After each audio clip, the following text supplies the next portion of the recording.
Olá pessoal, mais uma vez estamos aqui para trabalhar a disciplina de Direito Empresarial.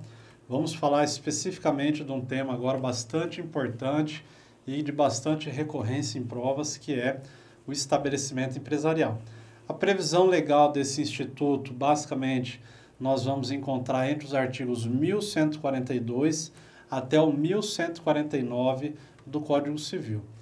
O primeiro de tudo aqui, a gente precisa definir a natureza jurídica de estabelecimento empresarial, o conceito de direito de estabelecimento empresarial. O que vem a ser, então, a natureza jurídica, o que vem a ser o conceito de estabelecimento empresarial. Estabelecimento empresarial, pessoal, é um complexo de bens organizado para o exercício da empresa através do empresário ou da atividade empresária. Então, estabelecimento empresarial é isso, é um complexo de bens organizado para que a empresa possa exercer a sua atividade empresária, seja por um empresário individual ou seja pela própria sociedade empresária. A partir desse conceito, a gente depreende alguns institutos. Então, quando eu falo que ele é um complexo de bens nada mais é que uma conjunção, um misto de bens, esses bens organizados aí para o exercício da atividade empresarial. Esse complexo de bens é gênero que pode abarcar as espécies de bens materiais e bens imateriais, bens corpóreos ou bens incorpóreos, é a mesma coisa. Bens materiais e bens corpóreos é a mesma coisa, bens imateriais e bens incorpóreos também é a mesma coisa. Então, o estabelecimento é o complexo desses bens materiais, desses bens imateriais que são reunidos para o exercício da atividade empresarial. Esses bens materiais são aqueles bens tangíveis, aqueles que a gente pode tocar. São os bens imóveis, são os bens móveis, basicamente isso que compõe os bens material de um estabelecimento empresarial. Então, é o imóvel onde está situado, é o veículo utilizado, são os equipamentos, são os maquinários utilizados ali para o exercício da atividade empresarial, um computador, enfim, etc, etc. Mais especificamente, bens móveis e bens imóveis. Por outro lado, a gente tem os bens imateriais, os bens intangíveis, incorpóreos, que são aqueles que, por via de regra, não tem como a gente tocar. Por isso que diz que são intangíveis.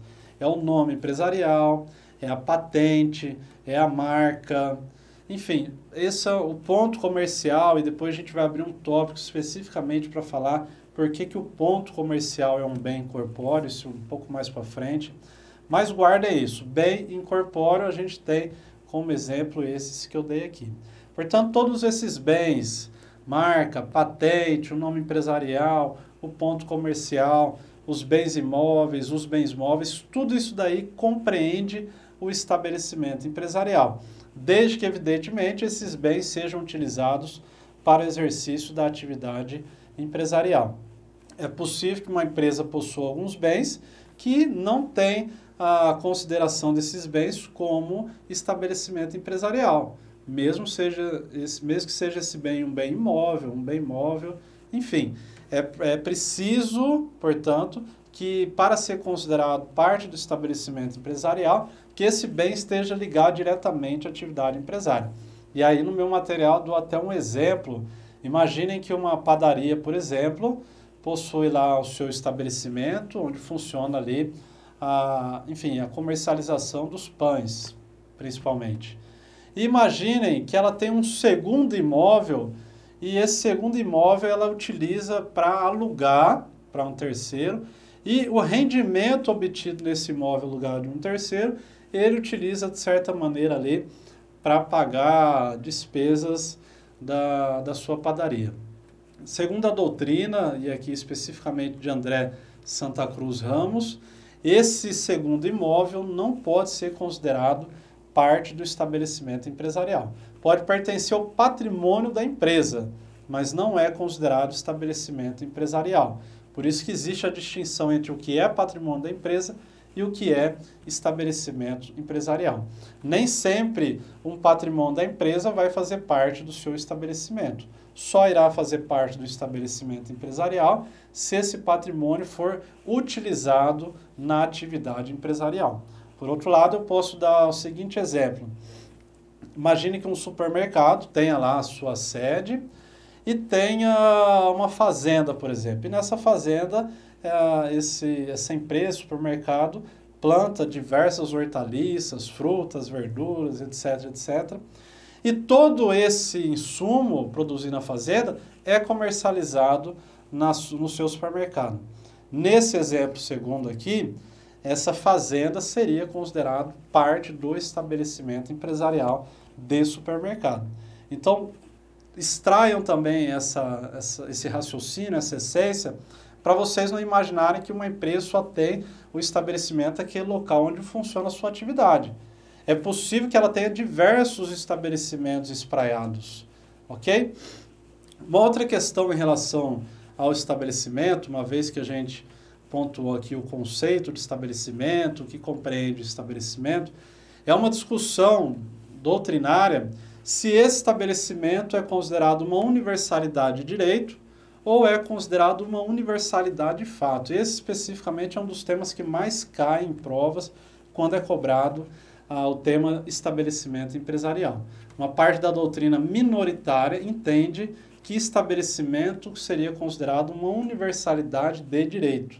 E a outra parte majoritária e a jurisprudência entende que estabelecimento é uma universalidade de fato, na verdade. Esses dois conceitos, universalidade de direito, universalidade de fato, a gente extrai lá do Código Civil. Diz o legislador civil que universalidade de direito é um complexo de bens organizados ali por vontade da lei. E a gente tem como principais exemplos de universalidade de direito a massa falida, o espólio, é um conjunto de bens organizados de tal forma por vontade da lei. Universalidade de fato é aquele conjunto de bens que são organizados por vontade das partes. Então, é a partir desse entendimento que a doutrina se ancora ali para dizer que estabelecimento, como é um conjunto de bens organizado pela parte ou pelas partes, ele seria considerado universalidade de fato e não de direito. Uma outra questão em relação a uma discussão doutrinária é saber se esse estabelecimento ele é considerado sujeito de direitos ou ele é considerado objeto de direitos. E aí o entendimento que prevalece é que o estabelecimento é considerado objeto de direito. Ele não tem vontade própria. Quem é sujeito de direito é o empresário, é a sociedade empresária. Então, se for questionado para vocês se é sujeito de direito ou objeto de direito esse estabelecimento, respondam que é, na verdade, o estabelecimento objeto de direitos. Ok, pessoal? Vamos caminhar um pouquinho aqui para frente e vamos entrar numa seara aqui, a questão da alienação desse estabelecimento. É importante a gente saber, e quem vai dizer isso é o artigo 1143 do Código Civil, que o estabelecimento empresarial ele pode ser objeto de alienação. Em outras palavras, ele pode ser vendido, ele pode ser doado, ele pode ser emprestado, enfim, ele pode ser alienado. É diferente do nome empresarial, que a gente vai ver num tópico mais à frente da nossa disciplina, o nome empresarial não pode ser alienado. Agora, o estabelecimento empresarial, ele pode ser alienado com certeza. E essa alienação, ela é feita por um contrato chamado contrato de trespasse. Vamos estudar agora o que seria esse contrato de trespasse. Contrato de trespasse é um contrato celebrado entre aquele que quer alienar um estabelecimento empresarial e aquele que quer adquirir esse estabelecimento empresarial. Basicamente é como se fosse um contrato de compra e venda, que a gente conhece aí do direito civil. Mas aqui é uma compra e venda empresarial. E aqui, quando eu falo compra e venda, eu estou restringindo, porque eu disse que pode ser alienado esse estabelecimento empresarial. E essa alienação vai ser feita por meio de contrato de trespasse. Então, pode ser feito um empréstimo por meio de contrato de trespasse, um arrendamento, etc. Então, contrato de trespasse é isso, um contrato onde é estabelecido entre o alienante e o adquirente essa alienação do estabelecimento empresarial. Antes da gente falar mais especificamente o que vem a ser o trespasse, vamos primeiramente diferenciar o que é o contrário de trespasse daquilo que é considerado cessão de cotas. Contrário de trespasse é você alienar completamente o estabelecimento. É sair aquele proprietário que havia, aqueles sócios que haviam, e entrar novos sócios ou um novo proprietário. É substituído totalmente a propriedade daquele estabelecimento empresarial, daquela empresa. Agora, cessão de cotas, vamos imaginar que tem uma empresa com 2 sócios, um dos sócios quer sair. É possível ele fazer a cessão de cotas, seja para um terceiro, ou seja, ceder a parte dele na sociedade. Ele pode fazer isso cedendo as cotas a um terceiro ou cedendo ao outro sócio ali remanescente. Isso daí a gente chama de cessão de cotas. A cessão de cotas está estabelecida no artigo 1003 do Código Civil. É possível haver a cessão de cotas e o artigo 1003, no seu parágrafo único, estabelece que em havendo cessão de cotas, aquele que cedeu, o chamado cedente, ou seja, aquele que está cedendo as cotas, ele continua respondendo solidariamente com esse cessionário, ou seja, com esse que está recebendo as cotas deles, durante 2 anos em relação àquelas obrigações que ele tinha no período em que ele era sócio. Então, percebe, eu sou sócio de uma empresa, eu quero sair, eu cedo as minhas cotas a um terceiro e, durante 2 anos ainda, eu fico responsável de forma solidária com eventuais obrigações que eu tinha quando eu ainda era sócio. Depois disso, eu não posso mais ser acionado. Então, isso é cessão de cotas. Contrário de trespasse, a gente já viu que é a alienação do estabelecimento empresarial. E a pergunta que se faz é, em havendo alienação do estabelecimento empresarial, o que vai acontecer com aquele que está alienando o estabelecimento empresarial em termos de responsabilidade? Ele tem responsabilidade? Não tem? Ele responde com aquele que está adquirindo? Não responde? E essa resposta a gente vai encontrar no artigo 1146 do Código Civil. Acompanhe comigo aí. O artigo 1146 diz: o adquirente do estabelecimento responde pelo pagamento dos débitos anteriores à transferência, desde que regularmente contabilizados, continuando o devedor primitivo solidariamente obrigado pelo prazo de 1 ano, a partir quanto aos créditos vencidos da publicação e quanto aos outros da data do vencimento. Então, olha a diferença aqui, principalmente em relação ao prazo. Na cessão de cotas, aquele que estava alienando as suas cotas continuava responsável solidariamente durante 2 anos.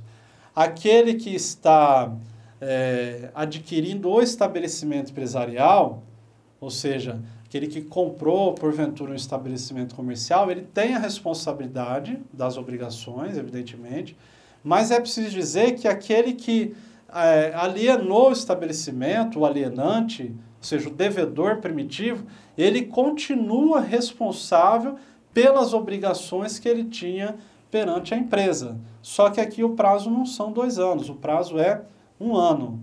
A responsabilidade também é solidária, e aí ele vai dizer quanto aos créditos vencidos contados da data da publicação e quanto aos outros, ou seja, aqueles vencendo, aqueles que vão vencer da data do vencimento. Então vamos entender melhor isso daqui.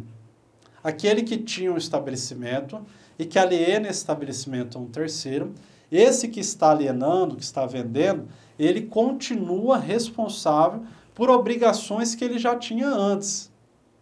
Evidentemente que na hora de ser celebrado o contrato de trespasse, a pessoa que está adquirindo, ela vai querer fazer uma devassa na empresa. Ela vai ver se tem dívida, se não tem, e se tiver, ele não vai adquirir ou vai pedir para aquilo ser pago ou ser abatido no valor da compra. Agora vamos imaginar que ele tenha adquirido o estabelecimento e no momento da aquisição não havia ali nada a olho nu que pudesse mostrar para ele que havia alguma dívida. Mas depois de 6 meses aparece lá alguma coisa do tempo em que ele ainda não era proprietário, ou seja, do tempo do devedor primitivo. O que vai acontecer? Ele responde, não responde? É preciso a gente saber que aquele que está adquirindo responde, tá? Mas aquele que alienou também responde, porque a obrigação é solidária. E o prazo onde vai ocorrer essa responsabilidade é de 1 ano. Em relação ao... e, evidentemente, desde que a dívida esteja regularmente contabilizada. Tá? Se não tiver devidamente contabilizada, aí a gente tem uma má-fé por parte do alienante. Outro ponto específico aqui, em relação a essa situação, é que não é observada essa regra para todo tipo de dívida. Em relação a dívidas tributárias, a gente tem uma especificidade. E aí eu peço para vocês que acompanhem comigo no nosso material aí, que a gente tem a previsão em relação a dívidas de natureza tributária. Em relação a dívidas de natureza tributária, a gente vai encontrar isso lá no artigo 133 do Código Tributário Nacional.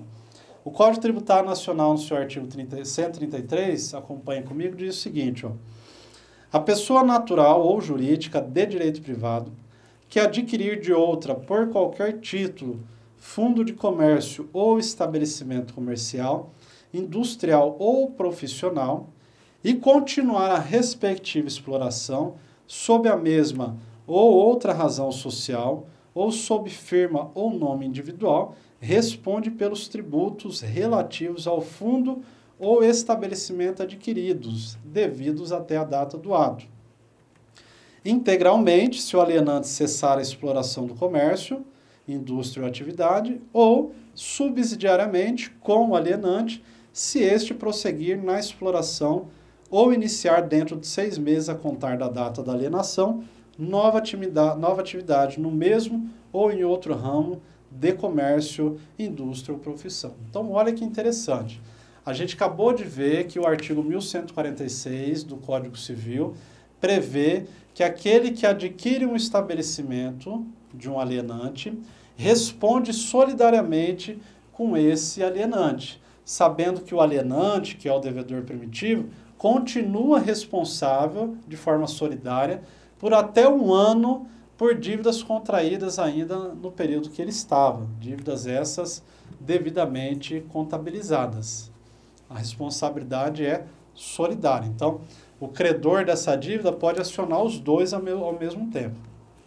Agora, o artigo 133 do Código Tributário Nacional prevê uma regra específica em relação a tributos, impostos, taxas, contribuições de melhoria, empréstimo compulsório ou contribuições sociais, que são as 5 espécies de tributos.